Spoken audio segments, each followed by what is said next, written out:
The ruins. ये movie एक horror thriller concept पर बेस्ड है, जिसमें हमें स्टार्टिंग से लेकर एंड तक सस्पेंस देखने को मिलता है। मूवी के स्टार्टिंग में हम देखते हैं कि एक लड़की किसी अंधेरी जगह पर बैठी होती है और मदद के लिए चिल्ला रही होती है। तभी एक चीज उसे अपनी तरफ खींच लेती है। इसके बाद सीन चेंज होता है और हमें एक पूल का सीन दिखाया जाता है, जहाँ पर 4 दोस्त मेक्सिको आए हैं अपनी वैकेशंस को एंजॉय करने के लिए। जेफ, एरिक, एमी और स्टेसी। इसके बाद हमें सीन दिखाया जाता है जहाँ पर एमी की इयररिंग खो चुकी है और सब इयररिंग ढूंढ रहे हैं। तभी सामने से मेथियस नाम का एक लड़का उनके पास आता है और कहता है कि क्या ये तुम्हारी इयररिंग है, और सब उसे थैंक यू कहते हैं।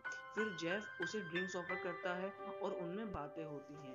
तभी मेथियस उन्हें बताता है कि वो अपने भाई के साथ आया था और उसका भाई अपनी गर्लफ्रेंड के साथ किसी मयान सभ्यता के मंदिर को खोजने के लिए गया है, जो कि नक्शे में भी नहीं है। ये सुनकर सबको उस मंदिर को देखने की इच्छा होती है और सब वहां जाने की बात को मान लेते हैं। तभी मेथियस का दोस्त दिमित्री उसे रात की बीच पार्टी के लिए याद दिलाता है और वो उन सबको इनवाइट कर लेता है। इसके बाद हमें बीच पार्टी का सीन दिखाया जाता है, जहाँ पर सब रात को बहुत ड्रिंक करते हैं और खूब मजे करते हैं। इसके बाद हमें सुबह का सीन दिखाया जाता है, जहाँ पर हम देख सकते हैं कि दिमित्री के दोस्त, जिन्होंने रात को ज्यादा पार्टी कर ली थी, वो अभी भी नशे की हालत में सो रहे हैं और दिमित्री उनके लिए एक नक्शा छोड़कर जाता है और सब मयान मंदिर जाने के लिए तैयार होते हैं। लेकिन एमी कहती है कि उसने रात को ज्यादा पार्टी कर ली थी, इसलिए उसकी तबीयत खराब है, इसलिए वो नहीं चल पाएगी। लेकिन जेफ के समझाने पर एमी तैयार हो जाती है और सब मिलकर मयान मंदिर की खोज में जाते हैं। इसके बाद हमें एक गांव का सीन दिखाया जाता है, जहां से मयान मंदिर 18 किलोमीटर दूर है। तभी मेथियस एक टैक्सी ड्राइवर को वहां जाने के लिए बोलता है, लेकिन टैक्सी ड्राइवर मना कर देता है। तभी दिमित्री उस टैक्सी ड्राइवर वाले को ज्यादा पैसे देता है और वो जाने के लिए मान जाता है। इसके बाद हमें सीन दिखाया जाता है कि टैक्सी ड्राइवर इन सबको मयान मंदिर के रास्ते में छोड़ देता है और सारे सारे लोग जंगल के रास्ते से होते हुए मयान मंदिर की खोज में जाते हैं। तभी एक नहर के पास वो सब रुक जाते हैं पानी पीने के लिए और आगे का रास्ता नहीं मिल पाता उनको। तभी उन्हें 2 बच्चे दिखाई देते हैं और स्टेसी उनसे बात करने की कोशिश करती है, लेकिन थोड़ी देर बाद वो वहां से चले जाते हैं और मेथियस झाड़ियों को हटा के आगे का रास्ता ढूंढ लेता है और सब उसी रास्ते से आगे जाते हैं। थोड़ी देर बाद हम देखते हैं कि उन्होंने मयान मंदिर ढूंढ लिया है और वो लोग बहुत खुश हैं और फोटोज खींच रहे हैं। तभी वहाँ के जो लोकल्स रीजन्स के लोग हैं, वो वहाँ आ जाते हैं और उन्हें अपने फॉरेन लैंग्वेज में कुछ बता रहे होते हैं, लेकिन वो कुछ नहीं समझ पाते। फिर मेथियस उन्हें अपने भाई की फोटो दिखाता है, लेकिन वो फिर भी नहीं समझते। और तभी हम देखते हैं कि एमी ने जो शापित बेल है उस पर पैर रख दिया था और उसके साथ साथ दिमित्री ने भी उस पर पैर रख दिया था। और जब दिमित्री उन्हें फोटोज वाले कैमरे से कुछ दिखाने की कोशिश करता है, तो वहाँ के लोकल्स उसे मार देते हैं। इस चीज को देखकर सब लोग डर जाते हैं और मयान मंदिर के अंदर चले जाते हैं और सारे के सारे लोकल्स मयान मंदिर के चारों तरफ पहरा जमा लेते हैं ताकि कोई बाहर ना जा सके। इसके बाद के सीन में हम देखते हैं कि सारे दोस्त मयान मंदिर में बैठे हैं और तभी उन्हें फोन बजने की आवाज आती है और वो देखते हैं कि एक कुएं से फोन बजने की आवाज आ रही है। तभी वो लोग एक रस्सी बनाते हैं और रस्सी से कुएं के अंदर मेथियस को भेजते हैं और मेथियस अंदर जा ही रहा होता है कि रस्सी टूट जाती है और मेथियस नीचे गिर जाता है और मेथियस को सब आवाज दे रहे होते हैं। तभी मेथियस कहता है कि वो नीचे गिर गया है और वो अपने पैरों को महसूस नहीं कर सकता। ये सुनकर सबको बहुत टेंशन होती है और मेथियस को बचाने के लिए इस बार स्टेसी को अंदर भेजा जाता है ताकि वो नीचे जाके मेथियस की मदद कर सके। लेकिन एमी बहुत डर जाती है और एमी लोकल्स से मदद मांगने के लिए नीचे जाती है, लेकिन कोई भी लोकल्स उसे अपने पास नहीं आने देता और उसकी तरफ गन दिखाते हुए अपनी भाषा में कह रहे होते हैं कि तुम हमसे दूर हट जाओ। लेकिन तभी एमी एक शापित बेल को उठाकर एक बच्चे की तरफ फेंक देती है, जिससे उस बच्चे की बेल अड़ जाती है और सब लोग उस बच्चे की तरफ तीर दिखाते हुए और गन दिखाते हुए उस बच्चे को मार देते हैं, जिससे जेफ और एमी को ये पता चल जाता है कि ये मयान मंदिर शापित है और सारे के सारे लोकल्स हमें यहाँ पर बंदी बनाकर रखेंगे ताकि हम बाहर ना जा सके। तभी हम देखते हैं कि एरिक, जो कि स्टेसी की मदद कर रहा था नीचे कुएं में जाने के लिए, उसे नीचे जाने में मदद करता है और तभी स्टेसी नीचे गिर जाती है और उसके पैर में कट लग जाता है। फिर स्टेसी बहुत ही हिम्मत से अपने पैर पर जो कट लगा है उसको हटाती है और उस पर कपड़ा बांध लेती है। इसके बाद सब एक स्ट्रेचर बनाते हैं और स्ट्रेचर के साथ एमी को भेजते हैं ताकि वो लोग मेथियस को ऊपर ला सके। फिर एमी नीचे पहुंचती है और स्टेसी की मदद से मेथियस को स्ट्रेचर पर लिटाकर वो मेथियस को ऊपर ले आती हैं। इसके बाद सब ऊपर आ जाते हैं और रात हो जाने की वजह से सब अब सो रहे होते हैं। फिर हमें सुबह का सीन दिखाया जाता है, जहाँ पर जेफ टॉयलेट कर रहा होता है और तभी उसे एक घड़ी दिखाई देती है। जैसे ही वो घड़ी को हाथ लगाता है उसे पता लगता है कि वो तो एक लाश की घड़ी है।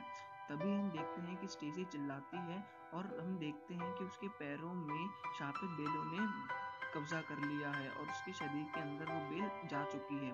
फिर जेफ उसकी मदद करता है उन बेलों को हटाने के लिए। तभी मेथियस उसे आवाज़ देता है और कहता है कि मुझे अपने पैर महसूस नहीं हो रहे हैं। तभी जेफ उन पैरों को चेक करता है और वो देखता है कि सारी की सारी शापित बेलों ने मेथियस के पैरों पर कब्जा कर लिया है और वो उसके शरीर के अंदर जा रही हैं। इसके बाद जेफ उन बेलों को हटाने के लिए मेथियस की मदद करता है। तभी हम देखते हैं कि फ़ोन के बजने की आवाज़ सुनाई देती है, तो जेफ और एरिक एमी और स्टेसी को नीचे भेजते हैं।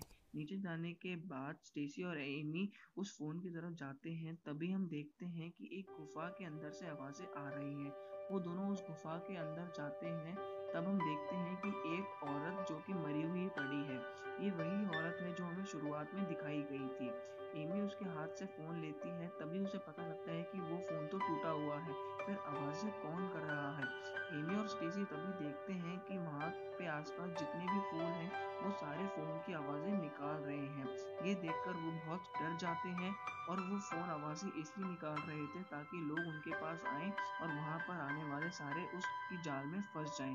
तभी हम देखते हैं कि शापित बेलों ने स्टेसी और एमी पर हमला कर दिया है और वो लोग वहाँ से जान बचाकर निकलते हैं और आवाज़ देते हैं जेफ और एरिक को कि वो उन्हें खींचे।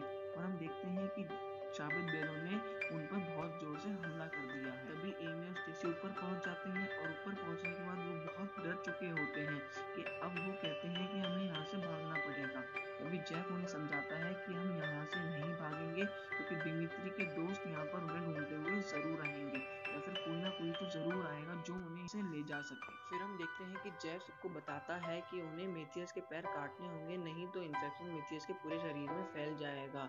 तभी मेथियस उन्हें बताता है कि हाँ, तुम मेरे पैर काट सकते हो। फिर जेफ एरिक की मदद से उसके पैर काट देता है जो कि शापित बेलों ने जिन पर हमला कर दिया था।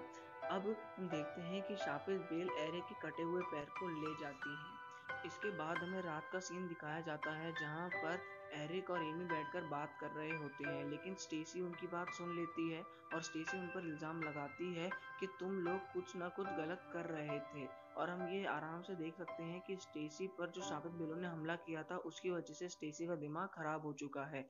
लेकिन तभी हम देखते हैं कि शापित बेलों ने मेथियस पर हमला कर दिया है जिसकी वजह से मेथियस अब मर चुका है। इसके बाद हमें सीन दिखाया जाता है जहाँ पर सब डरे हुए हैं और एमी स्टेसी के साथ सो जाती है। फिर अगले दिन हमें सुबह का सीन दिखाया जाता है जहाँ पर एमी और जेफ बात कर रहे होते हैं और एमी जेफ को समझाती है कि ऐसा कुछ नहीं हुआ था, लेकिन जेफ उसकी बात समझ जाता है और कहता है कि मुझे कोई शिकायत नहीं है। इसके बाद हमें सीन दिखाया जाता है कि जेफ और एरिक और एमी स्टेसी की मदद करते हैं जो भी उसके शरीर के अंदर जो भी शापित बेल के कण रह गए हैं उन्हें बाहर निकालने में, जिससे जेफ उसके शरीर पर कट लगाकर उसके अंदर से शापित बेलों को निकाल देता है। इसके बाद हम देखते हैं कि स्टेसी को दर्द होता है जिससे उसे सब अल्कोहल पिलाकर सुला देते हैं। इसके बाद हमें दोपहर का सीन दिखाया जाता है जहाँ पर सब टेंट में सो रहे होते हैं। तभी स्टेसी की नींद खुल जाती है और वो बाहर आती है और चाकू उठाकर खुद के शरीर को काटने लग जाती है, क्योंकि हम देख सकते हैं कि स्टेसी अब पागल हो चुकी है और उसे लगता है कि उसके शरीर में शापित बेलों ने कब्जा कर लिया है। और तभी हम देखते हैं कि एरिक उसे रोकने के लिए आगे बढ़ता है। तभी स्टेसी एरिक को छुरा मार देती है जिसकी वजह से एरिक की वहीं पर मौत हो जाती है। तभी हम देखते हैं कि शापित बेल एरिक के शरीर को घसीटकर ले जा रही होती है और स्टेसी एमी से कहती है कि मुझे मार दो। और तभी हमें नेक्स्ट सीन में स्टेसी की चीख चिल्लाने की आवाज़ सुनाई देती है। इसके बाद के सीन में हम देखते हैं कि जेफ और एमी वहाँ से बाहर निकलने का प्लान बनाते हैं, जिसमें जेफ कहता है कि जैसे ही मैं तुम्हें इशारा दूं तुम यहाँ से भाग जाना। इसके बाद के सीन में हम देखते हैं कि जेफ एमी को गोदी में लेकर नीचे जाता है लोकल्स के पास और उसे ज़मीन पर रखकर लोकल्स का ध्यान भटकाते हुए कहता है कि मैं डॉक्टर बनने वाला था, मेरा सपना तय था और मेरा भविष्य बहुत ही सुनहरा होने वाला था, लेकिन इस जगह की वजह से मेरा भविष्य तबाह हो चुका है और अब मेरी ज़िंदगी का कोई भी मकसद नहीं रह चुका है। तभी वो ज़ोर से एमी चिल्लाता है जिसकी वजह से एमी को ध्यान पड़ जाता है और वो वहाँ से बहुत ही जोर से भागती है, जिस पर लोकल्स का ध्यान नहीं रहता और लोकल्स जेफ को मार देते हैं और सारे के सारे एमी के पीछे पड़ने लगते हैं। इसके नेक्स्ट सीन में हम देखते हैं कि एमी भाग रही होती है और लोकल्स उसके पीछे पड़े होते हैं उसे मारने के लिए। तभी एक सीन में हम देख सकते हैं कि एमी के सिर पे भी वही शापित बीम देख सकते हैं जो कि हमने स्टेसी के सिर पर देखी थी, और एमी अपनी जान बचाकर भागती है और जैसे तैसे जीप तक पहुंचकर चाबी लगाकर जीप को चालू करती है और वहां से भाग जाती है। इसके बाद के सीन में हम देखते हैं कि दिमित्री के दोस्त, जिनके लिए दिमित्री नक्शा छोड़कर आया था, वो वहां पर उसे ढूंढते हुए आते हैं और यहीं पर मूवी खत्म हो जाती है।